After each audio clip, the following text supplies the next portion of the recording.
आपण समस्त को रोजालिन होम फूड चैनल को स्वागत करुँची। आज मु आपण मान सहित नड़िया चटनी रेसिपी शेयर करी।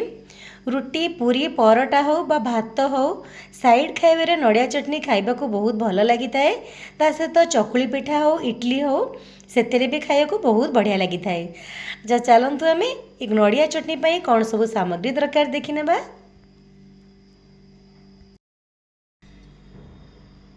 नड़िया चटनी करने आमको यही सब सामग्री दरकार।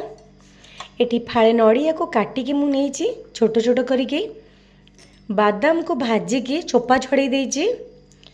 खंडे पियाज अदा रसुण देइछि। चटनी रे बहुत बढ़िया टेस्ट आसी थाए। आउ छुंक देबा पई भृसुंग पत्र पंचफुटण नहीं मु गोटे कंचा लंका नहीं। आपड़ जदि अधिक राग खाऊे ताले दुईटा कंचा लंका नेबे। एबे चलतु रसुण पियाज अदा को टिके हल्का भाजी नेबा कंचा स्मेल गला जाए। ये मुझे गोटे छोट कड़े रे हाफ चामच तेल नहीं तेल गरम हो गलानी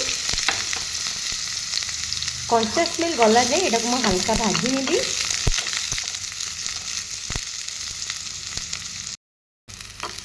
कंचा स्मेल गलानी भारी हल्का भाजी हो गलानी। एबे मुझे डायरेक्ट ग्राइंडर को काढ़ी नेबी। ये ग्राइंडर जार को मुझे काढ़ी नहीं अब यहाँ ठंडा हो गलानी। एबे ये बादाम मंजी अल्प नड़िया दे ये तो छोट ग्राइंडर दुई थर रे मुझे बाटी नेबी। कंचा लंका लुण दे मुझे भल भाव बाटी नहीं। आपण एटा जदि पतला करके खाइबा को चाहिए नड़िया चटनी करें पिठा कि इडली रे खाइला बेले एमती बहुलिया भी रखिपारे। एबे चलत को छुंक देदेबा। जो छोट कड़े रे मु अदा रसुण पियाज को भाजी से कड़े रे मु गोटे चामच सोरिष तेल नहीं तेल गरम हो गलानी। एबे से पंचफुटण भृसुंग पत्र पकईदेवी। आपड़ जदि अधिक राग खाऊे शुखिला लंका पकेबे जेहेतु मु कंचा लंका बाटी राग हो से शुखिला लंका पकईनी। बहुत बढ़िया बास्ना आसूची। भृसुंग पत्र पंचफुटण भल भाव भाजी हो गलानी।